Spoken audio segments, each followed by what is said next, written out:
German soldiers called them night witches. The sound of their engines meant death was coming. These female pilots turned off their engines mid-flight. The Nazis never heard them coming. Russia's deadliest pilots were women. They flew 30,000 missions and terrified the German army. No parachutes, no guns, just plywood planes and pure courage against the Nazi war machine. The Germans offered their highest medal to any soldier who could shoot down a night witch. They were supposed to fail. Instead, they became the most feared pilots of World War II.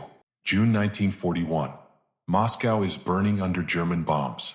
Every night, the Luftwaffe drops death from the sky. Stalin's forces are collapsing on every front. The Nazi war machine is crushing the Soviet Union. Everyone knows the truth. Russia is losing this war badly. In a military office inside the Kremlin, a 29-year-old woman named Marina Raskova sits across from Joseph Stalin himself. She's not here to report casualties or beg for resources. She's here with an impossible request: permission to form an all-female combat aviation regiment. Women, flying bombers, into actual combat against the Nazis.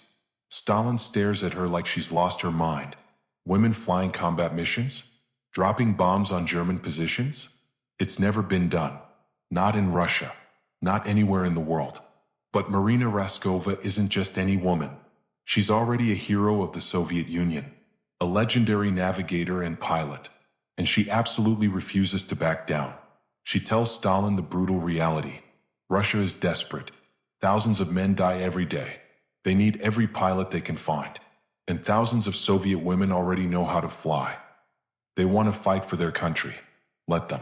Stalin considers this carefully. Then he agrees, but with one harsh condition. These women will get the worst aircraft in the Soviet arsenal. Ancient PO-2 biplanes designed for crop dusting. Slow, fragile, made of plywood and canvas. No armor. No parachutes. No radios. Just open cockpits. One German fighter can shred them instantly. Marina Raskova doesn't hesitate. She accepts. She has Stalin's permission. Now she just needs to find pilots willing to fly suicide missions in wooden planes against the deadliest air force on Earth. Within weeks, over 2,000 women would volunteer. Most had never seen real combat. None of them knew they were about to become the most feared pilots of World War II. October 1941. Engels Air Base, 500 miles southeast of Moscow. Marina Raskova has received over 2,000 applications from women across the Soviet Union. University students, school teachers, factory workers, farm girls. Some have flying experience. Many don't. But they all want the same thing: revenge against the Nazis burning their homeland. The Soviet military gives them nothing. The women arrive to find men's uniforms 5 sizes too large. Boots they stuff with rags. Flight suits that hang like tents. Male pilots mock them openly. Mechanics laugh at them. Everyone thinks this is an elaborate joke that will end in disaster. Marina Raskova ignores them all. She divides her volunteers into 3 regiments: fighter pilots, dive bombers, and night bombers. The night bomber unit becomes the 588th Night Bomber Regiment. Entirely female. Pilots, navigators, mechanics, armorers, ground crews. Not a single man in the unit. Their aircraft? The PO-2 biplanes the rest of the Soviet Air Force considers obsolete garbage. Maximum speed barely 90 miles per hour.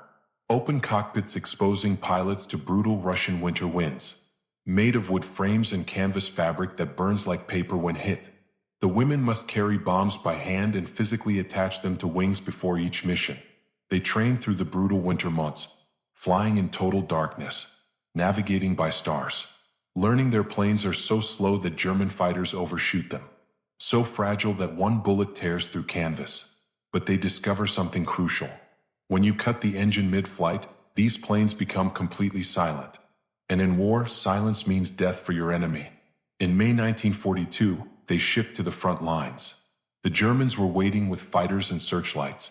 They had no idea what was coming. May 1942. Southern Front near the Caucasus. The 588th arrives at their first combat airfield. A muddy strip carved from farmland. No barracks, no hangars. Just tents and distant artillery thunder. Male pilots are still laughing. Ground crews bet on how long these women survive. Some say a week. Others say they won't survive the first night. The Germans control daytime skies completely. Their Messerschmitt fighters are faster, deadlier, flown by aces who've dominated Europe for 3 years. Any Soviet plane caught in daylight dies. But the 588 flies at night. Their first mission is simple: harass German lines. Drop small bombs on supply depots and troop positions. Make the enemy lose sleep. Nobody expects real damage. This is organized suicide with propaganda value. Just after midnight, 3 PO-2s take off. Each carries 2 women and 200 kilograms of bombs. They fly low, just above treetops. Approaching German positions, the lead pilot does something insane. She cuts her engine completely. The biplane becomes a glider. Silent. Drifting through darkness. The only sound is wind whistling through wing struts. A whisper. A ghost. Bombs fall on a German ammunition depot. Massive explosions tear the night. Fires erupt everywhere. Germans fire blindly at invisible attackers. The PO-2s restart engines and vanish before anyone organizes pursuit. Thought. All 3 planes return safely. 0 casualties. Mission successful. The male pilots stop laughing. German commanders start paying attention. The night witches just announced their arrival. The Germans thought it was luck. But this was just the beginning. The nightmare was about to get much worse. The Germans quickly learned to fear that sound. Or rather, the absence of sound. The whisper of wind through wooden struts. That meant death was coming from above. German soldiers on the Eastern Front started calling them Nachthexen. Night witches. The name wasn't meant as a compliment. It was pure terror. These Soviet pilots appeared out of nowhere in complete darkness. No engine noise to warn you. No time to take cover. Just sudden explosions tearing through your camp. The night witches developed tactics that seemed impossible. Each PO-2 carried only 2 bombs because the planes were so weak. But they flew multiple missions every single night. Land, refuel in minutes, reload bombs, take off again. Some pilots flew 15 missions in one night. 15 times climbing into that wooden death trap. 15 times cutting the engine and gliding silently toward German lines. The Luftwaffe tried everything to stop them. Searchlights swept the night skies. Anti-aircraft guns fired blindly into darkness. German fighter pilots volunteered for dangerous night missions. They shot down some PO-2s. But the night witches kept coming. Night after night after night. The Germans offered the Iron Cross, their highest military decoration, to any pilot who could shoot down a night witch. That's how desperate they became. That's how much they feared these women in wooden planes. But shooting them down wasn't easy. The PO-2 flew lower than German fighters could safely fly at night. Slower than fighters could maintain without stalling. The night witches used clouds, darkness, and their intimate knowledge of these fragile planes to survive missions that should have killed them. By summer 1942, the night witches were flying every single night, and the Germans were losing their minds trying to stop them. The PO-2 biplane had a fatal design flaw. There was no room for parachutes. The cockpits were too small. The payload too limited. Every kilogram mattered. So the women made a choice. Bombs or parachutes. They chose bombs. This meant every single mission was a suicide run. If your plane caught fire, you burned. If you got hit by anti-aircraft fire, you crashed. There was no bailout option. No emergency escape. You flew the mission and either landed safely or died. Those were the only 2 outcomes. The women accepted this with remarkable calm. They wrote letters home before missions, said goodbye to friends, then climbed into their planes and took off into darkness. Some pilots flew over 800 missions during the war. That's 800 times facing death with no escape option. Nadezhda Popova was one of the regiment's deadliest pilots. She flew 852 combat missions. Her plane was hit by German fire multiple times. Once she landed with 42 bullet holes in the canvas. The plane was barely holding together. But she refused to stop flying. Another pilot, Irina Sabrova, completed 1,008 missions. More than 1,000 times she climbed into that wooden plane. More than 1,000 times she cut the engine and glided silently toward German positions. More than 1,000 times she could have died with no chance of survival. The casualty rate was brutal. Of the 261 women who served in the Night Witches, 32 were killed in action. That's 1 in 8. But they never stopped flying. July 1942. The Luftwaffe was done being humiliated. German commanders assigned their best night fighter pilots to hunt the night witches. They positioned searchlight batteries specifically to catch the slow-moving PO2s. They stationed anti-aircraft guns with orders to fire at any sound of engines. The Germans developed new tactics. When searchlights caught a PO2 in their beams, the pilot was blinded. The canvas wings lit up like a target. Anti-aircraft gunners could see exactly where to aim. And German fighters could swoop in for an easy kill. The night witches adapted immediately. They started flying in groups of 3. 2 planes would deliberately get caught in searchlights, drawing all the German fire and attention. While the Germans focused on those 2 decoys, the 3rd plane would cut its engine and glide silently to the target. Drop bombs. Escape in darkness. Then the 2 decoy planes would split apart, diving in opposite directions. Searchlights couldn't track both. The confusion gave them seconds to escape. Sometimes it worked. Sometimes it didn't. On August 1, 1942, the night witches suffered their first casualties. 2 planes were shot down in a single night. 4 women dead. The regiment held a quiet memorial service the next morning. That same night, they flew twice as many missions. That was their answer to loss. Fly more. Fight harder. Make the Germans pay. The Luftwaffe thought they'd broken the night witches' spirit. They were wrong. The women were just getting angry. And angry night witches were the most dangerous pilots on the Eastern Front. The bond between night witch crews was unlike anything else in the Soviet military. Pilot and navigator. 2 women sharing an open cockpit. Flying into darkness together. Facing death together. Trusting each other completely with their lives. The navigator sat in the rear cockpit with maps, a flashlight, and the bombs. She calculated approach angles, identified targets in darkness, and released bombs at precisely the right moment. When German searchlights caught them, she guided her pilot through evasive maneuvers while blinded by the glare. When fighters attacked, she was completely defenseless. No guns. No protection. Just faith in her pilot's skill. Pilots and navigators became inseparable. They ate together, slept in the same tents, shared everything. When one died, the survivor often requested immediate reassignment to combat duty. Sitting idle meant thinking about the empty cockpit behind you. Flying meant honoring your fallen sister. Yevgenia Zigulenko and her navigator Larissa Rozanova flew 968 missions together. Almost 1,000 times they took off into darkness. Almost 1,000 times they trusted each other completely. When Rozanova was wounded by shrapnel, she refused medical evacuation. She wrapped her wounds and flew the next mission.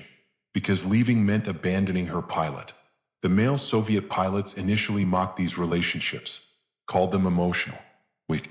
Then they watched night witches fly mission after mission through hell. Watched them land with planes shot full of holes. Watched them refuse to quit when any rational person would surrender. The mockery stopped. The night witches weren't just a military unit. They were a family that refused to let each other die alone. August 31, 1942. The night that proved the Germans were learning. The night that cost the night witches their innocence. The 588th launched their usual raids against German positions near Krasnodar. Multiple planes, multiple targets, standard harassment missions. But German intelligence had been tracking their patterns. The Luftwaffe knew the night witches' approach routes, their timing, their tactics. This time the Germans were ready. Extra searchlights. More anti-aircraft batteries. Night fighters positioned perfectly along the expected flight paths. It was a trap. The first PO-2 never had a chance. Searchlights caught it immediately. Anti-aircraft fire ripped through the canvas wings. The plane exploded mid-air. Both women killed instantly. The second plane tried to evade. A German fighter caught it in a climbing turn. More tracers. More fire. It crashed into a forest. No survivors. 4 night witches dead in less than 10 minutes. The worst single night of casualties since the unit formed. The remaining planes aborted their missions and returned to base. For the first time, the night witches retreated. That night, the surviving pilots held an emergency meeting. Some argued for different tactics. Others wanted revenge missions. Commander Yevdokia Brushanskaya made the decision. They would continue flying exactly as before. Change tactics and the Germans win. Show fear and the Germans win. The only option was to keep flying. The next night, every single available plane took off. The night witches were sending a message. You can kill us, but you cannot stop us. Winter 1942. The Eastern Front became a frozen nightmare. Temperatures dropped to -40 degrees. The kind of cold that kills exposed skin in minutes. The kind of cold that freezes engine oil solid. The night witches flew in open cockpits. No heating. No protection from the wind.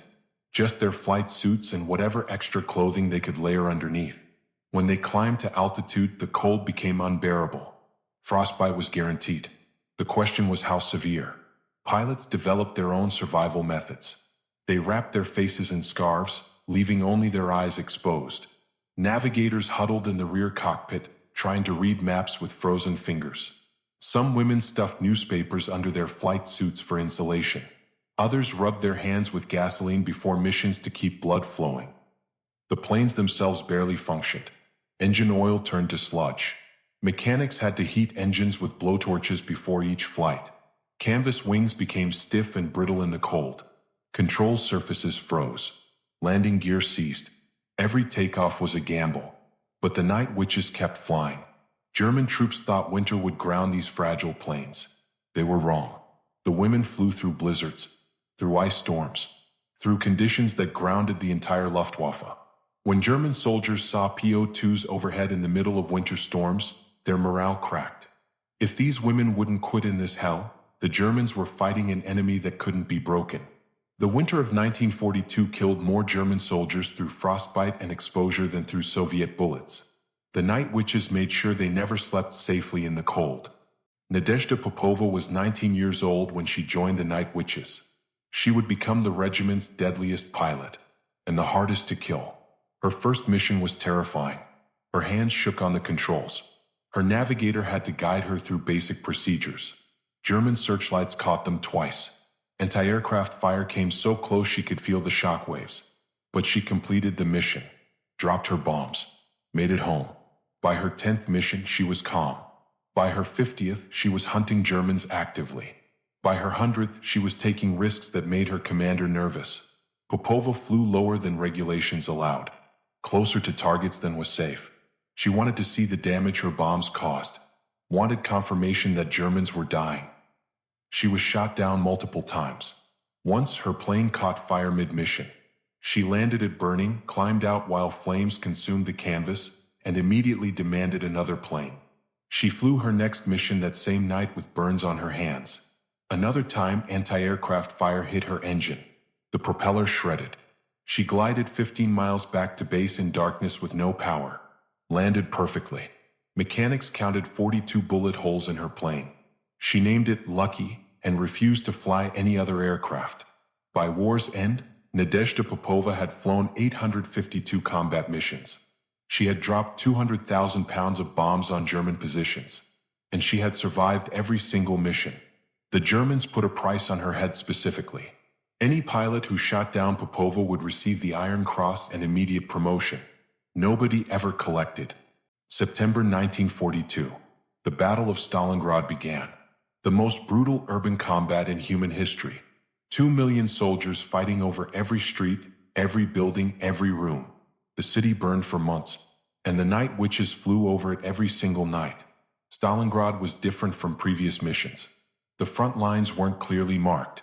German and Soviet forces were mixed together in the same city blocks. Bombing required precision the PO2s weren't designed for. Drop bombs 50 feet too far left and you kill your own troops. The night witches adapted again. They flew lower than ever before. Some missions saw pilots dropping bombs from less than 200 feet altitude. At that height, the explosion could destroy your own plane. The margin of error was zero. But the women did it anyway because Soviet soldiers on the ground were dying and needed help. Rufina Gasheva and her navigator Natalia Meklin flew 15 missions over Stalingrad in a single night. 15 times they took off, bombed German positions in the city, landed, refueled, and took off again. They flew until their plane literally couldn't fly anymore. Until the engine was failing and the wings were damaged from shrapnel. Both women were awarded the Hero of the Soviet Union Medal, the highest honor the country could give. They were 21 and 20 years old, and they went right back to flying the next night. During the 5-month Battle of Stalingrad, the night witches flew over 3,000 missions. They didn't win the battle. but they made sure the Germans never slept. October 1942. Lieutenant Katia Ryabova's plane was hit by anti-aircraft fire over German-occupied territory. The engine died. The plane went into a spin. She managed to crash land in a forest 5 miles behind enemy lines. She survived. Her navigator did not. Katia was alone in enemy territory with a dead navigator, a destroyed plane, and German patrols searching for her. Soviet training said to evade and escape. Try to reach friendly lines. But Katia had a different plan. She spent 3 days in that forest watching German troop movements. She had no radio, no way to communicate with Soviet forces. But she memorized everything. Unit numbers on vehicles, artillery positions, supply routes. She turned herself into a human intelligence report. On the 4th night, she started walking west toward Soviet lines, 20 miles through German territory. She moved only at night, hid during the day, avoided roads and villages, ate whatever she could find in the forest. After 6 days, she reached Soviet positions. Guards almost shot her. She was wearing a torn Soviet uniform, covered in mud and blood, emerging from German territory. She looked like a German infiltrator, but she convinced them to take her to military intelligence. She gave them every detail she'd memorized. The information led to successful Soviet artillery strikes on German positions. 2 weeks later, Katia Ryabova was back in a PO-2 cockpit, flying over the same German positions that shot her down, dropping bombs on coordinates she'd memorized while hiding in that forest. The Germans never knew the pilot they shot down had survived to guide bombs directly onto their heads. The German high command was getting desperate. The night witches had been flying for over a year. Thousands of missions, hundreds of successful raids. German soldiers on the Eastern Front were exhausted from constant harassment. Sleep deprivation was destroying morale faster than bullets. The Luftwaffe's top commanders made an unprecedented decision. They announced a special bounty. Any German pilot who shot down a night witch would receive an immediate Iron Cross. Not the standard medal. The Iron Cross First Class. One of Nazi Germany's highest military honors. Plus immediate promotion. Plus transfer to any unit they wanted. The announcement spread through the Luftwaffe like fire. Night fighter pilots volunteered for extra missions. Anti-aircraft crews requested transfers to the Eastern Front. The best German aces accepted temporary reassignments to hunt night witches specifically. The entire German military machine focused on destroying these women in wooden planes. For a few weeks it worked. German kills increased. More PO-2s were shot down. The casualty rate for the night witches spiked dangerously. Some nights they lost multiple planes. The regiment was bleeding experienced pilots faster than they could train replacements. But the night witches had a response. They stopped flying predictable patterns. They changed their approach routes nightly.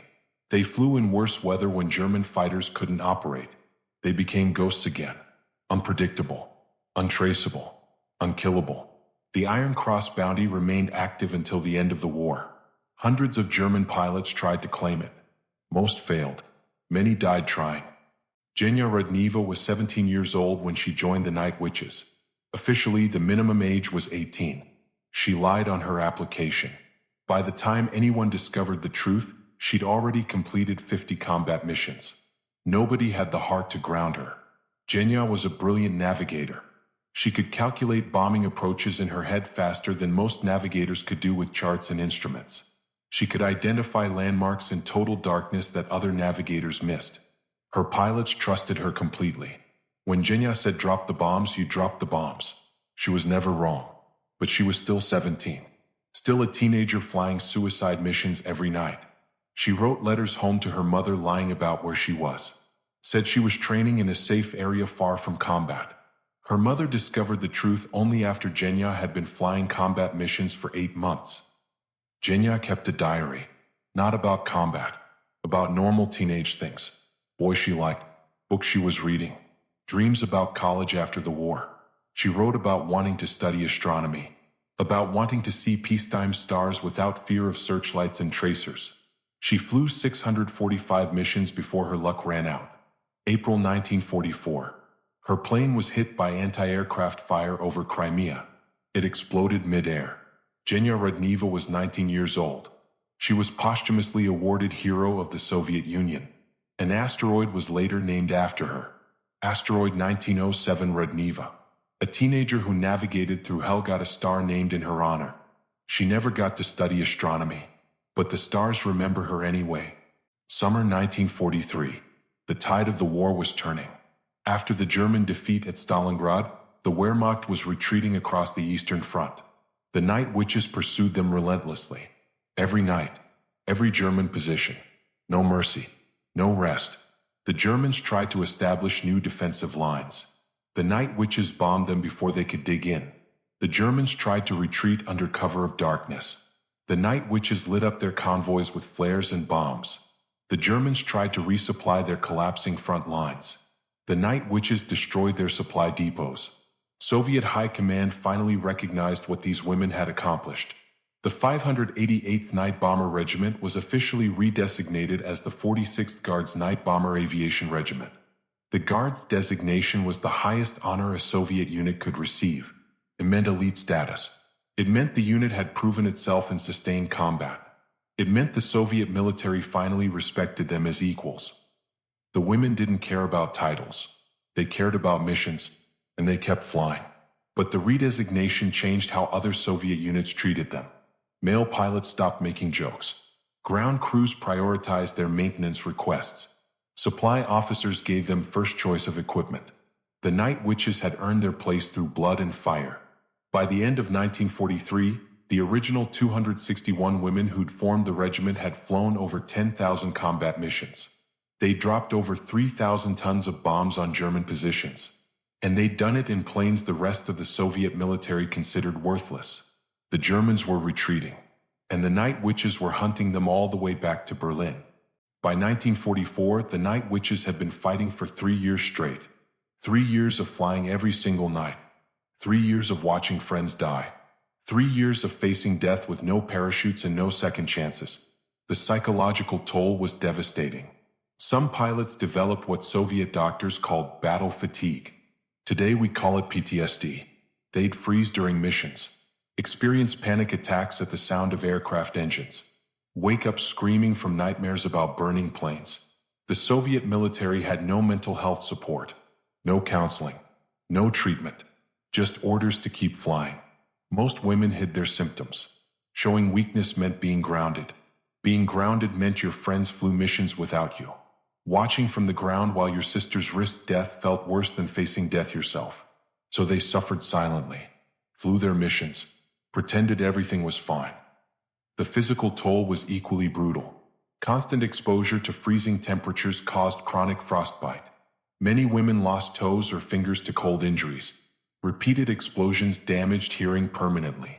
Nearly every pilot had some level of hearing loss by 1944. The primitive planes caused spinal damage from rough landings. Back pain became normal. And then there were the deaths. 32 night witches killed in action by 1944. 32 empty bunks. 32 names that nobody wanted to say out loud because saying them made the loss real. Every dead pilot left a hole in the regiment that couldn't be filled. But they kept flying. Because quitting meant their dead friends had died for nothing.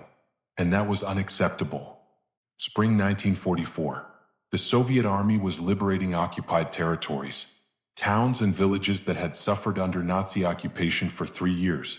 The night witches flew ahead of advancing Soviet forces. Their mission changed from harassment to precision support. They bombed German strongpoints blocking Soviet advances. They destroyed bridges to prevent German retreats. They attacked supply convoys trying to evacuate stolen resources. Every mission directly helped Soviet soldiers on the ground recapture their homeland. But liberation missions came with new horrors. The night witches flew over concentration camps, over mass graves, over villages the Germans had burned completely. They saw the evidence of Nazi atrocities from the air.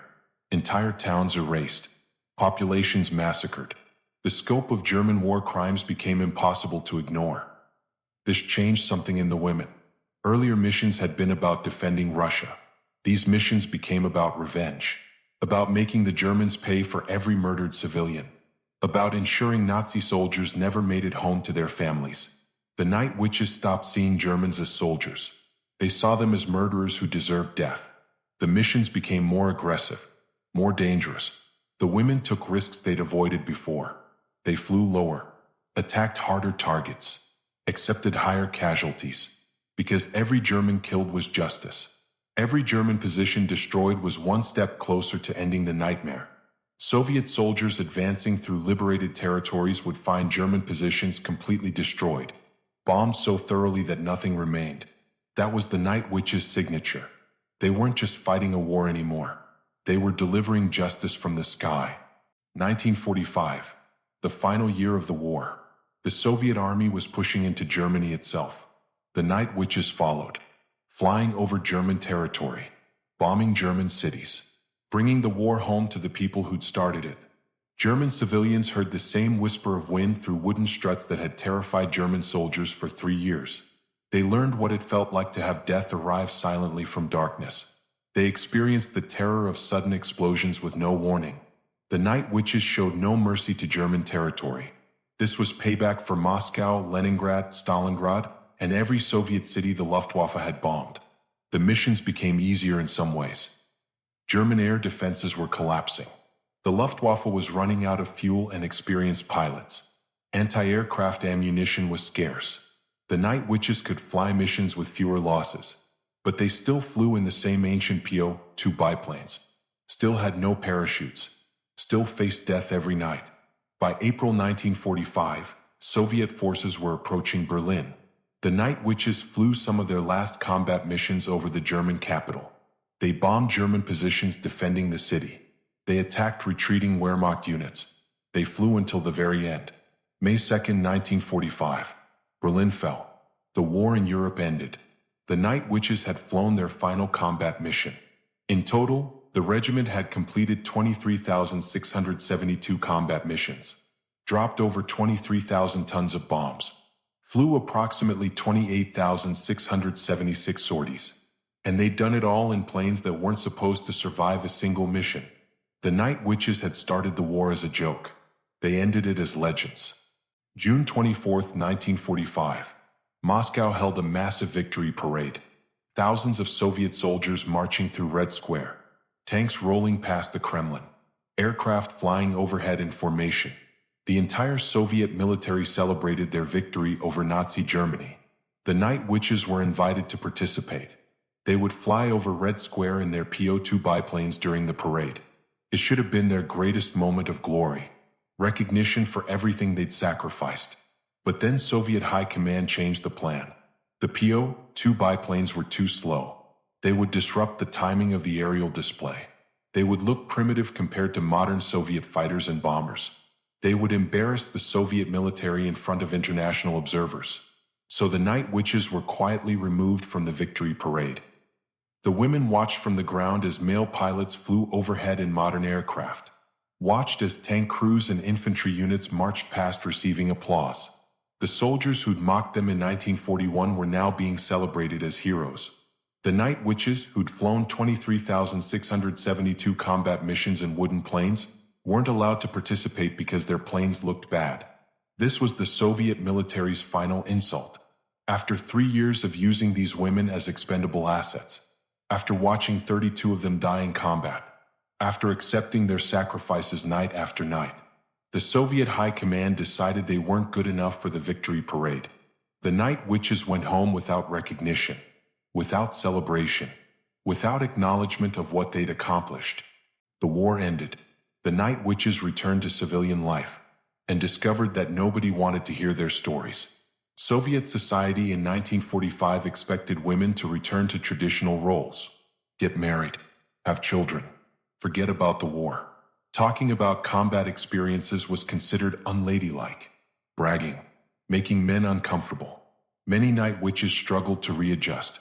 They'd spent years making life or death decisions every night. They'd commanded respect in combat. They'd proven themselves equal to any man. Now they were expected to be quiet and submissive, to pretend the war hadn't happened, to act like flying 800 combat missions was no big deal.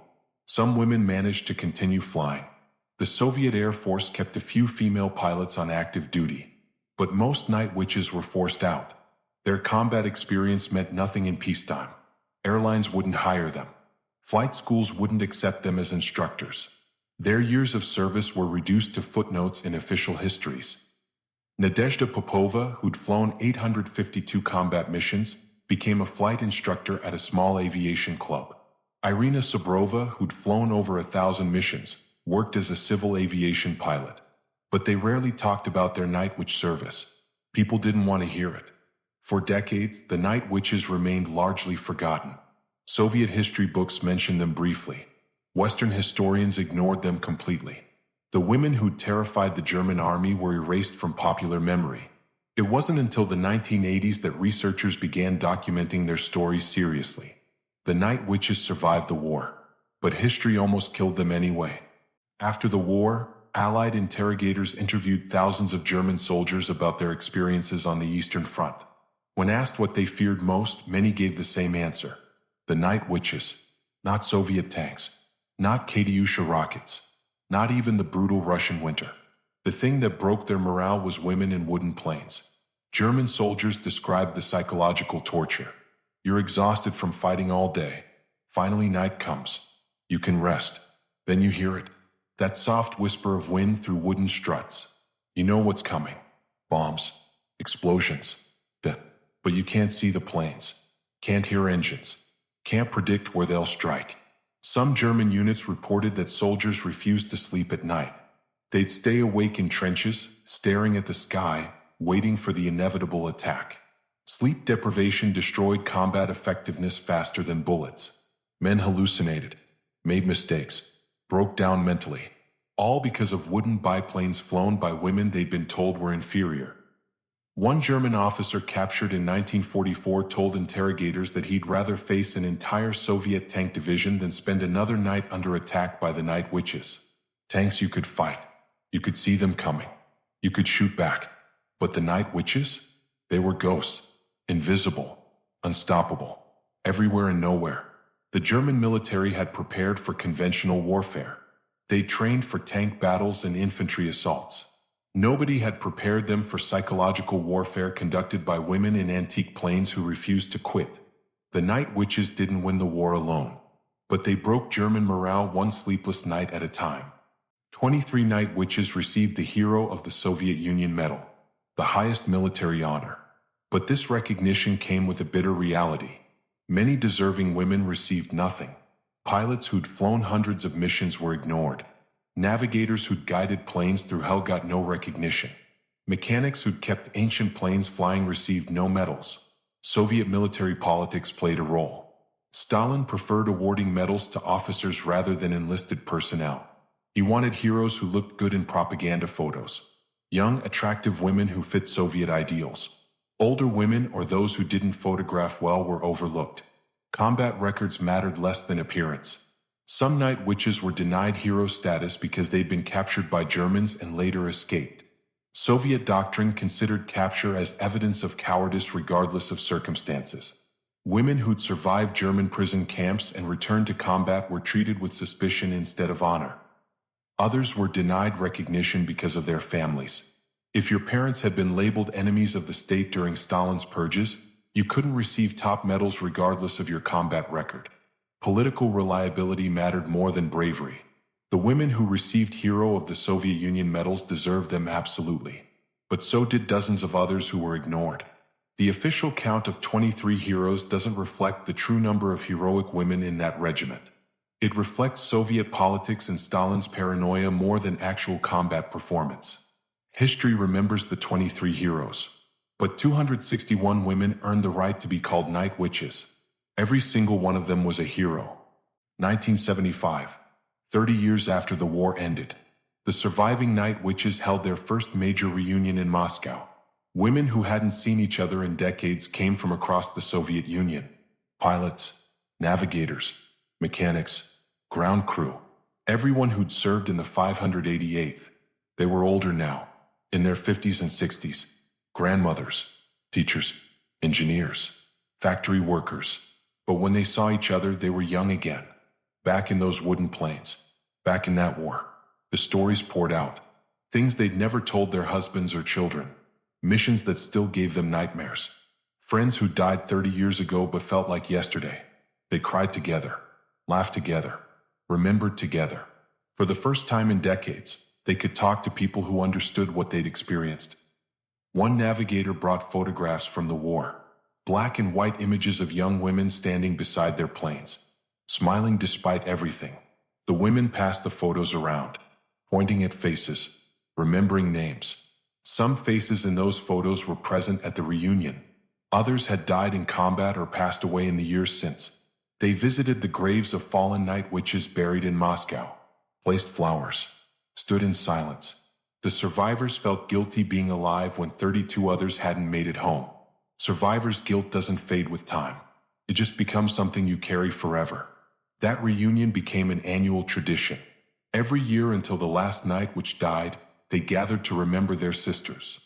For decades, Western historians knew almost nothing about the night witches. Soviet records were classified. The women themselves rarely spoke to Western journalists.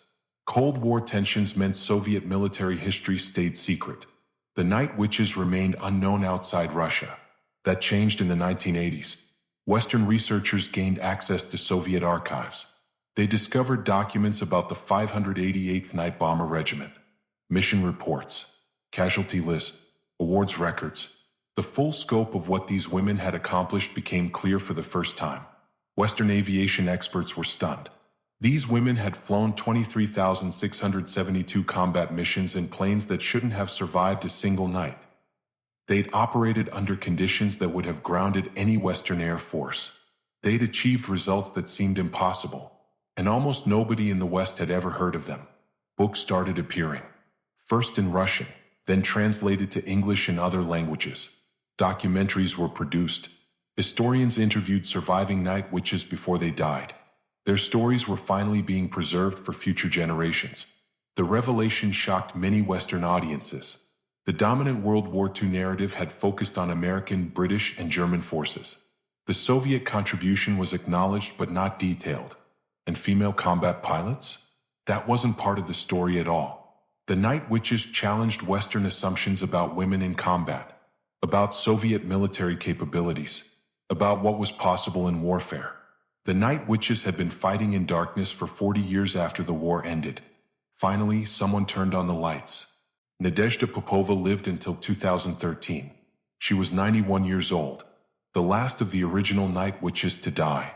When she passed away, newspapers around the world ran obituaries. This woman who'd been forgotten for decades was suddenly recognized globally. Her obituary in the New York Times detailed her 852 combat missions. The Guardian in Britain called her one of the greatest pilots of World War II. Russian media mourned her as a national hero. Finally, at the very end, she received the recognition she deserved for 70 years. But Nadezhda's death meant something profound. It meant the night witches were now entirely in the past. No more living witnesses. No more first-hand accounts. Future generations would learn about them only through records and second-hand stories. The last direct link to those wooden planes and night missions was gone forever. In her final interviews before she died, Nadezhda was asked what she wanted people to remember about the night witches. Her answer was simple. Remember that we were ordinary women who did extraordinary things. We weren't superheroes. We were terrified every single night, but we had a job to do. So we did it. She also said something else. Something that captured the entire night witch experience. We flew in planes held together by fabric and hope. We fought an enemy that outnumbered us. We had no parachutes and no second chances. But we had each other, and that was enough. The night witches are gone now, but their story remains, and it will never be forgotten again. Today, the night witches are celebrated as national heroes in Russia. Their story is taught in schools. Monuments honor their service. Military academies study their tactics. The women who were excluded from the 1945 Victory Parade are now permanently part of Russian military history. In 2013, Russia issued commemorative stamps featuring night witch pilots. Museums display artifacts from the 588th Regiment, original flight suits, navigation tools, pieces of actual PO-2 biplanes, physical evidence that these women and their missions were real. The Russian Air Force considers the night witches part of its heritage. Female pilots in modern Russian military service cite them as inspiration. The idea that women can't fly combat missions was destroyed by the 588th Regiment. They proved it 23,672 times. Victory Day celebrations in Russia now include specific tributes to the night witches. Veterans organizations ensure their story is told alongside accounts of male soldiers. The deliberate erasure that happened after 1945 has been reversed. Russia finally acknowledges what these women accomplished. But this recognition came too late for most of them. The majority of night witches died without receiving proper honor. They lived quiet civilian lives, raised families, worked ordinary jobs, never talked about their service, died as unknown heroes. Only in the last 20 years has Russia truly celebrated them, after most were already gone. The night witches deserved parades in 1945. They got them 70 years too late, but at least they got them eventually. The night witches changed military aviation forever. They proved that women could fly combat missions effectively, that gender didn't determine capability, that courage and skill mattered more than physical strength. Every female military pilot in the world today flies in their shadow. The United States didn't allow women in combat aviation roles until 1993, almost 50 years after the night witches proved it was possible. American military leaders claimed women lacked the physical strength and mental toughness for combat flying. The night witches had already disproven this in 23,672 missions. But it took half a century for the lesson to sink in. Other countries followed slowly. Britain, France, Israel, Germany. One by one, militaries that had banned women from combat aviation changed their policies. The historical precedents set by the night witches made the arguments against female pilots increasingly ridiculous. Today, women fly fighter jets, pilot bombers, command air wings, serve as test pilots and astronauts. Every single one of them benefits from what the night witches proved during World War II. That women belong in combat aviation, that they can handle the pressure, that they can fight and win. The night witches didn't just fight Germans. They fought against centuries of assumptions about women's capabilities. They won that fight just as decisively as they won their missions over the Eastern Front. The night witches opened a door that can never be closed. Women in military aviation are here to stay because of them. In the last decade, the night witches have experienced a cultural renaissance. Books, films, video games, and music celebrating their story. A new generation discovering these remarkable women for the first time. The Swedish heavy metal band Sabaton released a song called Night Witches in 2016. It became one of their most popular tracks. Millions of young people around the world learned about the 588th Regiment through a metal song. The music video has over 40 million views on YouTube. Comic books and graphic novels have told their story. Video games include night witch squadrons as playable units. Filmmakers in Russia and the West have produced documentaries and dramatic films. The night witches have become part of popular culture in a way they never were during their lifetimes. This cultural attention has introduced their story to audiences who might never read a history book. Teenage gamers, metal music fans, comic book readers. People who wouldn't normally engage with World War II history are learning about these women and being inspired by them. The night witches have become feminist icons, symbols of women refusing to accept limitations, proof that women can succeed in male-dominated fields. Their story resonates particularly with young women facing gender barriers today. If night witches could fly combat missions in wooden planes 80 years ago, modern women can do anything. The night witches are more famous now than they ever were during their lives. Death couldn't silence them. Time made them legends. The night witches taught lessons the world keeps forgetting. Every generation has to relearn what they proved. That women are capable of extraordinary things when given the chance. That courage has no gender. That underestimating people based on appearance is a fatal mistake. The German military underestimated them because they were women. Assumed wooden planes flown by females couldn't be a serious threat. That arrogance cost German soldiers thousands of sleepless nights and countless casualties. The Germans learned too late that determination and skill matter more than strength or gender. The Soviet military underestimated them initially. Male pilots mocked them. Commanders gave them the worst equipment expecting failure. But the night witches turned those expectations into motivation. They flew harder, fought smarter, and proved everyone wrong. Then the Soviet military took credit and excluded them from victory parades. Today's militaries still struggle with this lesson. Female soldiers still face skepticism, still have to prove themselves in ways male soldiers don't. Still hear the same doubts the night witches heard 80 years ago. Progress has been made, but resistance remains. The night witches didn't just fight Nazis. They fought prejudice, institutional sexism, low expectations. They won battles on two fronts simultaneously: military victory and social progress. That's what makes their story important beyond the tactical details. We honor the night witches by learning from them, not just their tactics, but their refusal to accept artificial limitations. What would the night witches want us to remember? Not just the missions or the medals, not just the statistics about bombs dropped and enemies killed. Something deeper, something that transcends World War II and speaks to every generation. They'd want us to remember that ordinary people can do extraordinary things when circumstances demand it. None of these women thought they were special. They were students and teachers and factory workers who volunteered when their country needed them. They learned to fly, learned to fight, learned to survive, because they had to. They'd want us to remember that courage isn't the absence of fear. It's doing what needs doing despite being terrified. Every night witch was scared. Every mission could be her last. But they climbed into those wooden planes anyway, night after night, mission after mission, because their friends needed them, because Soviet soldiers on the ground needed them, because quitting wasn't an option. They'd want us to remember that progress requires sacrifice.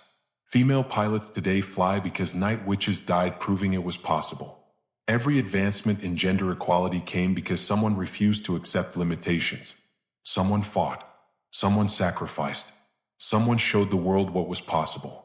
Most importantly, they'd want us to remember their sisters who didn't come home. The 32 night witches killed in action. The names history has forgotten, but their fellow pilots never will. They didn't survive to tell their stories, so we tell them instead. The night witches flew through darkness. They brought light to the world, and that light still shines today. From June 1941 to May 1945, 261 women served in the 588th Night Bomber Regiment. They flew 23,672 combat missions, dropped over 23,000 tons of bombs on German positions. 32 gave their lives. 23 received Hero of the Soviet Union medals. All of them earned the name Night Witches. They flew in wooden planes with no parachutes. They fought an enemy that controlled the skies. They proved that courage has no gender. They terrified the most powerful military on Earth. And they refused to quit until the war was won. The Night Witches are gone now, but their legacy remains. Every female pilot, every woman who refuses to accept limitations, every person who faces impossible odds and fights anyway. They all fly in the shadow of those wooden wings. Remember their names. Remember their courage. Remember the Night Witches.